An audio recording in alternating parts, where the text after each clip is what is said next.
बच्चों, हम पिछले वीडियो में आप लोगों से डिस्कस किए थे कि कॉन्वेक्स मिरर और कॉनकेव मिरर से कैसे इमेज का फॉर्मेशन होता है। यदि आप वीडियो नहीं देखे हैं तो यूट्यूब पे टाइप करना कि Pankaj physics centre image formation by convex mirror और image formation by concave mirror. तो हर वीडियो आपको अलग अलग केस करके मिलेगा और उसको देखिए ताकि आपको आगे प्रॉब्लम बनाने में सहूलियत हो और कॉन्सेप्ट अच्छे से फील के साथ समझ में आए।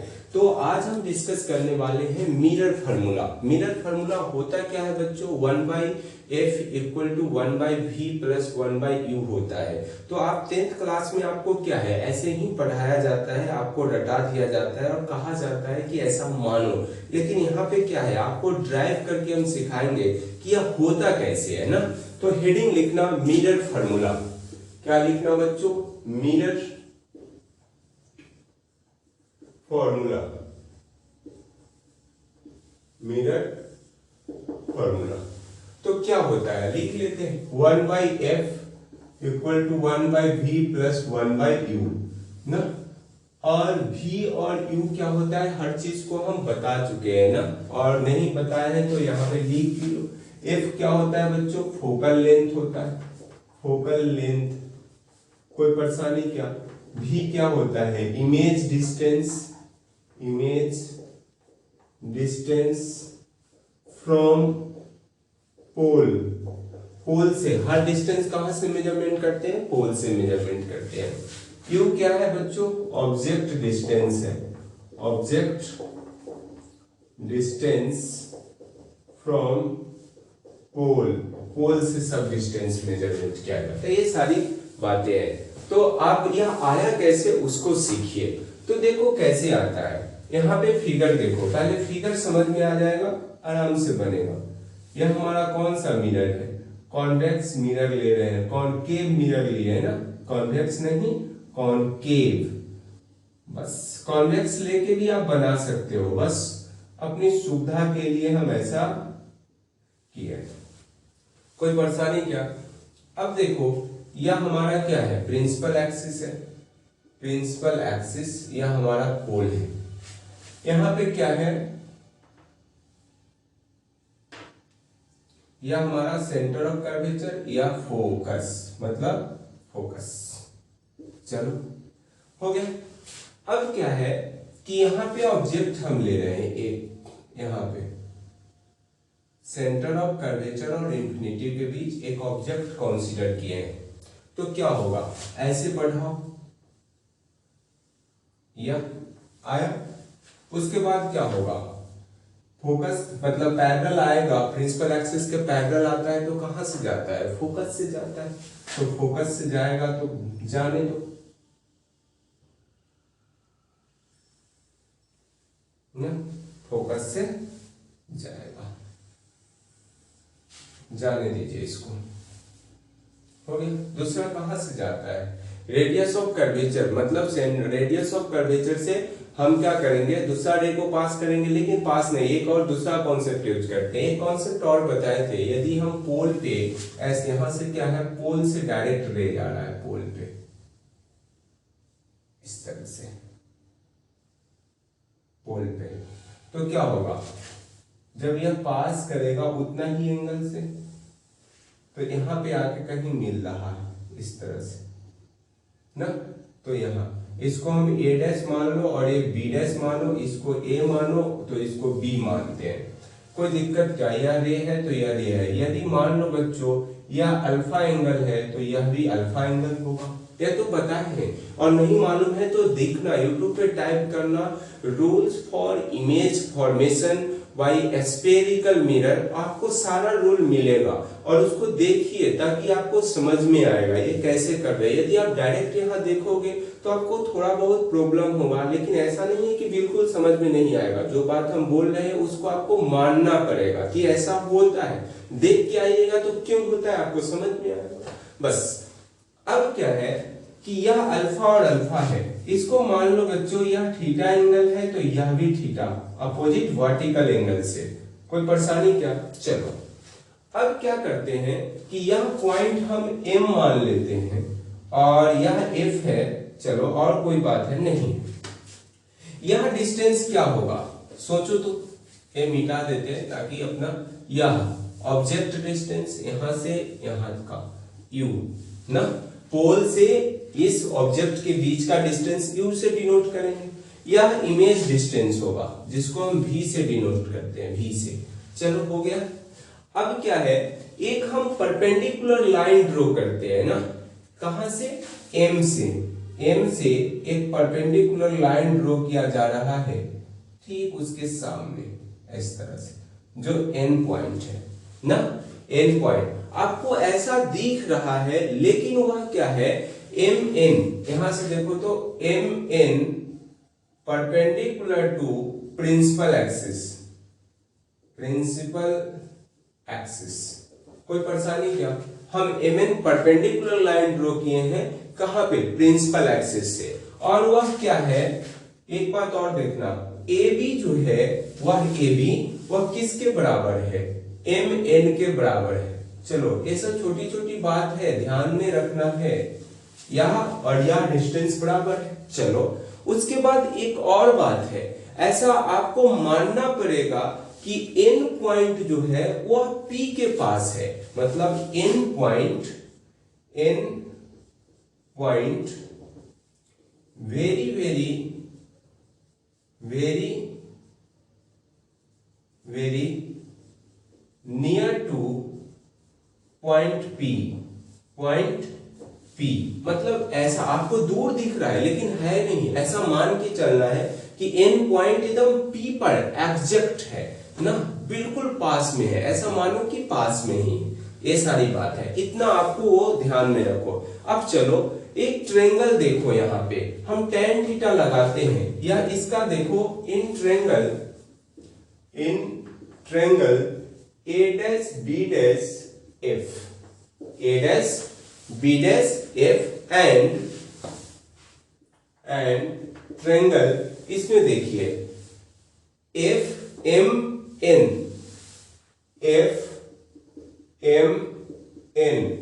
या हम क्या लिख सकते हैं, P भी लिख सकते हैं, लेकिन N नहीं, N ही लिखे। तो चलो tan थीटा लगाओ दोनों ट्रेंगल के लिए। tan थीटा क्या लगाओगे, इस ट्रेंगल के लिए क्या लिखोगे, बोलो तो, यह P हो जाएगा, तो यह क्या हो जाएगा, B, तो P और tan थीटा क्या होता है, P बाई B, तो tan थीटा हम लिख सकते हैं बच्चों a dash b dash upon a dash f। कोई परेशानी क्या, उसके बाद tan थीटा किसके, इन ट्रेंगल या किस में आया है, a dash b dash f के लिए। चलो दूसरा क्या लिखोगे, यहां लगाओ तो tan थीटा लगाओगे इस ट्रेंगल में, तो mn अपॉन क्या लिखोगे, fp ना, mn अपॉन fn। लेकिन लिखोगे, यह बात तो सही है, लिखना तो बिल्कुल, लेकिन अब वो कंसीडर क्या किया है, ध्यान से देखो, mn जो है वह n पॉइंट p के पास है, तो हम ऐसा लिख सकते हैं mp अपॉन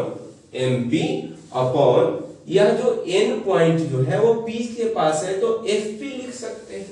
fn को हम क्या लिखेंगे, fp, मतलब क्या है, इन ट्रेंगल किसके, FNMN में ना, तो क्या है, यहां पे देखना ध्यान से, FN जो है वो अप्रॉक्स FP के बराबर है, और MN जो है MN वह अप्रॉक्स MP के बराबर है, तभी तो ऐसा लिखे। ये सब लिखते रहना, ध्यान से देखना है ये सब आप।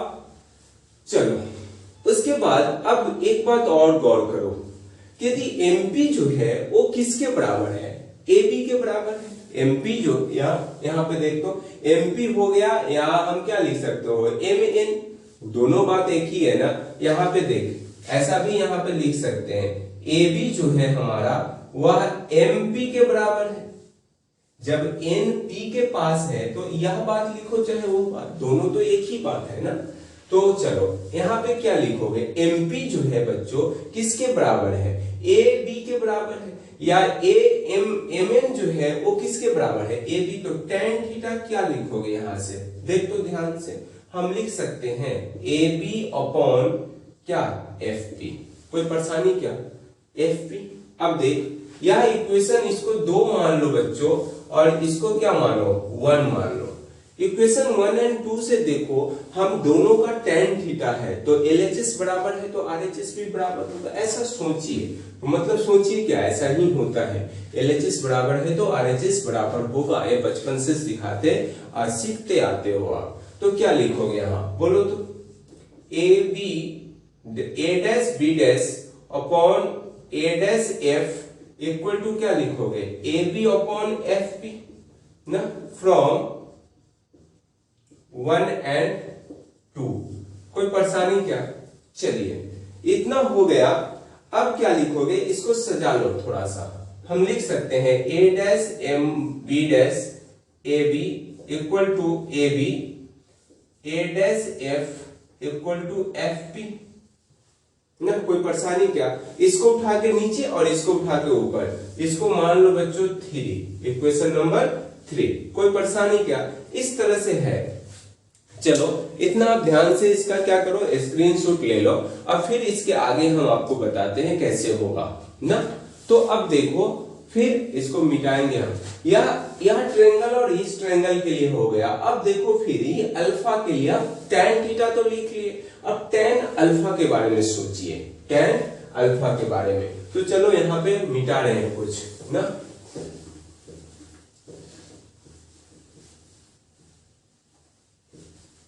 इसको रहने दो, ये हमारा काम का चीज है, वो तो बिल्कुल काम का है, नहीं तो आपको समझ में भी नहीं आएगा क्या हुआ है।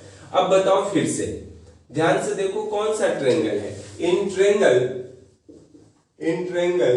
ए बी पी एंड ट्रायंगल क्या A dash B dash P, A dash B dash P.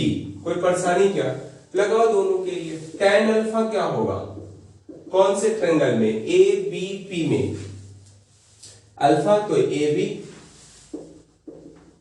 Upon this, तो दिस के लिए क्या एपी, एपी कौन से, in triangle A B P में। चलिए tan अल्फा दूसरे ट्रायंगल के लिए लगाइए, इस ट्रायंगल में। तो क्या लिखोगे ए डैश बी डैश अपॉन क्या लिखोगे ए dash P, A dash P और इन ट्रायंगल किस में ए डैश बी डैश पी। कोई परेशानी क्या? इतना। अब यहां भी इक्वेशन क्या मानो 4 मान लेते हैं और इसको 5 मान लेते हैं अपनी सुविधा के लिए। कुछ भी 1 5 और 4 को देखो, फिर LHS बराबर है RHS बराबर कर लो। तो हम क्या लिखोगे AB upon AP equal to क्या लिखोगे A dash B dash upon A dash P, कहां से, फ्रॉम 4 एंड 5। हो गया। अब क्या है, इसको सजाओ, ऐसा टारगेट करो कि इस फॉर्म में आ जाए हमारा। तो क्या लिखोगे देख तो ध्यान से, यहां से हम लिख सकते हैं बच्चों a dash b dash upon, यहां AP a डैश p है तो यहां पे a डैश मतलब AB को लिख लो ना। और उसके बाद क्या लिखोगे AP अपॉन क्या लिखोगे बोलो जल्दी। हम ऐसा कर रहे हैं तो ध्यान से, क्या उल्टा लिखे क्या, कुछ क्या किए हैं फिर से देखो। यहाँ पे a डैश b डैश चलो लिखे और क्या लिखे यहाँ पे डिवाइड, इसको डिवाइड कर रहे हैं तो यह ऊपर गया और नीचे क्या बचा AP। कोई परेशानी क्या? इसको हम मान लेते हैं 6। अब 3 और 6 को देखो, 3 और 6 को देखो बच्चों, फिर से स्क्रीनशॉट लेना और उसके बाद हम फिर रब कर रहे हैं ना। इतना हो जाने के बाद अब क्या है, फिर से यहां से मिटा रहे हैं, देखना। चल फ्रॉम इक्वेशन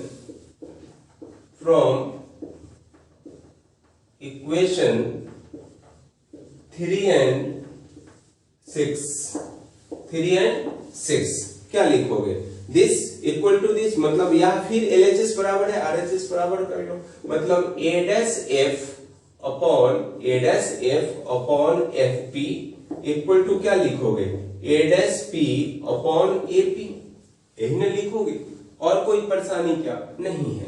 अब देखो थोड़ा सा और इसको हम मिटाते हैं, कोई काम का चीज नहीं है, अब जब होगा लिख चुके हैं हम। चलो अब देखो ध्यान से, a f को क्या लिख सकते हैं? देखो ऐसा लिखने में कोई परेशानी है हमें? a f को हम लिख सकते हैं बच्चों a p माइनस का क्या लिखोगे? fp माइनस का fp अपॉन क्या लिखोगे? fp जो है वह fp है, तो रहने दो fp, कोई परेशानी नहीं है। चलो इक्वल टू a' p है, किधर है वो? a' p ना, तो a' p रहने दीजिए, a' p और ap है, ap किधर? a और p, इसको भी रहने दो, कोई परेशानी नहीं करना है इधर उधर। चलो साइन का बहुत बड़ा खेल है, हम आपको शुरू में बताए थे कि साइन आपको लेना नहीं आया, जो कॉन्वेक्स और कॉनकेव मिरर है या ऑप्टिक्स है, तो पूरा ऑप्टिक्स की बात ही करो तो आपको खूब आता है, उससे कोई मतलब नहीं है, आप वो सारे प्रॉब्लम को गलत कर दोगे, वो कुछ मैटर ही नहीं रखता है। साइन आप गलत लिए, आंसर गलत, आप खुश रहोगे कि हम तो बहुत तीर मार के आए, और सब आपका गलत होगा। तो अब देखो साइन को साथ देखना है। ए पी देख, तो यहाँ पे फिगर में a' p, तो यह डिस्टेंस को क्या v लिखोगे? तो v को पॉजिटिव लोगे कि निगेटिव लोगे? ध्यान से, इंसिडेंट रे के डायरेक्शन में all distance taken positive and opposite direction of incident ray all distance taken is negative. तो यह को डिस्टेंस है v, वो पॉजिटिव लोगे कि निगेटिव? मतलब निगेटिव, इंसिडेंट रे की डायरेक्शन है, आप मेजर किस तरह कर रहे हो? p से इधर, मतलब नेगेटिव v, मतलब माइनस v। चलिए आगे बढ़ो, माइनस यहाँ साइन है इसके लिए तो माइनस लिख देते हैं। आगे एफ पी मतलब यह क्या है? फोकल लेंथ है, तो फोकल लेंथ है मतलब f से डिनोट करते हैं ना, तो इसको f पॉजिटिव लोगे कि निगेटिव? ध्यान से फिर से देख, यहाँ पे तो माइनस साइन आएगा, माइनस f अपॉन, आगे fp किधर है हमारा? fp, यह भी माइनस f हो गया। आगे बढ़ो, a' p किधर है? a' हम क्या लोगे इसको? a' हमारा v है, तो v लिखो, माइनस का v लिखना पड़ेगा, अपॉन ap किधर है? ap a और p, u लिखो, माइनस का u, कोई परेशानी क्या इसमें? दिस से दिस गायब हो गया। अब क्या होगा? v माइनस का, और यह माइनस क्या बनेगा? प्लस, और यहां माइनस अपॉन क्या लिखोगे? Minus f equal to v upon u, कोई परेशानी का? अब इसको क्या करते हैं? क्रॉस मल्टीप्लाई कर दो, इसको क्या करो? क्रॉस मल्टीप्लाई करो। अब फिगर को हम रब करते हैं ना, इसको कोई जरूरत नहीं है। अब हमारा फॉर्मूला आएगा। अब देखो हम ऐसा लिख सकते हैं बच्चों, क्रॉस मल्टीप्लाई कर रहे हैं तो माइनस का भी यू प्लस का F U equal to minus F भी। क्रॉस मल्टीप्लाई किया, यू से इसको मल्टीप्लाई और माइनस बी से इसको मल्टीप्लाई। कुछ किया गया है? कुछ नहीं किया गया है। अब इतना आ गया है तो क्या लिखोगे? बोथ साइड डिवाइडेड यू भी एफ, मतलब तीनों से डिवाइड कर दो यू भी एफ से। तो देखो क्या लिखोगे? माइनस का भी यू अपॉन यू भी एफ प्लस अपॉन यू भी F equal to minus F भी अपॉन यू भी एफ। कोई परेशानी क्या? इस तरह से यह भी और यू को क्या करो? कैंसिल करो, यहां से यहां गायब होगा। यहां क्या होगा गायब? यह यू ना और यह एफ, तो यह एफ और यह यू ना गायब होगा, यू है ये तो यह गायब होगा। चलो यहाँ पे क्या होगा? भी और एफ गायब होगा। चलो इतना हो गया। अब यहाँ पे क्या बचा? माइनस का 1/f प्लस का क्या लिखोगे? 1/v इक्वल टू क्या लिखोगे? 1/u माइनस का। कोई परेशानी इसमें? अब क्या होगा? इसको उठा के इधर ले जा, तो क्या लिखोगे, या उसको उठा के इधर लिया, 1/v प्लस का क्या लिखोगे 1/u इक्वल टू 1/f, यही ना। तो देख तो यह फॉर्मूला यही ना है, 1/f equal to 1/v plus 1/u, आया कि नहीं। तो इस तरह से हमारा क्या आता है, फॉर्मूला आता है, और इसी को क्या बोलते हैं, मिरर फॉर्मूला। क्या है हमारा, मिरर फॉर्मूला। बच्चों इसमें छोटा छोटा और टर्म है, इसको मॉडिफिकेशन करके आप क्या लिख सकते हो ना, यही हमारा, और अच्छे से इसको समझना ना, हो सके इसमें सेकेंड टर्म में डिराइव करने के लिए भी आ सकता है, थ्योरेटिकल क्वेश्चन आने वाला है इस समय ऑब्जेक्टिव नहीं रहेगा। ऐसे तो अभी बोर्ड निकाला है रूल कि सैंपल पेपर दोनों ऑब्जेक्टिव और सब्जेक्टिव निकालने के लिए, तो कैसा एग्जाम होगा किसी को मालूम नहीं है, लेकिन पहले तो बोला गया है कि सब्जेक्टिव ही होगा, तो सिचुएशन के आधार पे देखा जाएगा कि क्या होने वाला है। तो बच्चों ध्यान से रखना है कि होगा तो क्या होगा वो बाद की बात है, लेकिन आपको समझना चाहिए, फील आना चाहिए। अब चलो इसको हम क्या है, केवल स्टाइल चेंज करो लिखने का ना, स्टाइल चेंज करोगे लिखने का, तो क्या क्या है देख, तो यहां से लिखो, क्या लिखोगे 1/v, और एलसीएम ले लेते हैं ना, तो 1/f इक्वल टू हम लिख सकते हैं, एलसीएम लोगे uv, तो यहाँ u प्लस का v, तो क्या होगा देख, तो f इक्वल टू हम लिख सकते हैं बच्चों, क्या लिखोगे f इक्वल टू, देखना ऐसा uv upon u plus v, इस तरह से लिखा जा सकता है। तो छोटा छोटा टर्म बहुत सारा लिखा जा सकता है। अब बहुत सारा क्या लिखा जा सकता है, यह f के टर्म में लिख लिए, उसके बाद v के टर्म में भी लिखा जा सकता है, u के टर्म में भी लिखा जा सकता है। तो या यदि मान लो कि v के टर्म में लिखना है हमें, तो ऐसा लिखोगे देख, तो 1/v equal to 1/f minus का 1/u, ऐसा एलसीएम ले लो फिर यहां से, तो क्या होगा fu, तो u माइनस क्या लिखोगे f, ऐसा। अब क्या है, जब इसको सजाओगे बच्चों, जब इसको सजाओगे तो यहाँ पे क्या होगा, v इक्वल टू होगा F you upon you minus F, इस तरह से कुछ सिचुएशन आएगा। जस्ट लाइक इसी में u की तरह भी लिख सकते हैं। तो बच्चों आप लिख सकते हो, देखना लिख के, कोई बड़ी रॉकेट साइंस बात है नहीं। तो इस तरह से हमारा मिरर फॉर्मूला ड्राइव किया जाता है ना। अगले वीडियो में मैग्निफिकेशन क्या होता है उसके बारे में डिस्कस करते हैं। तब तक के लिए दैट्स इट।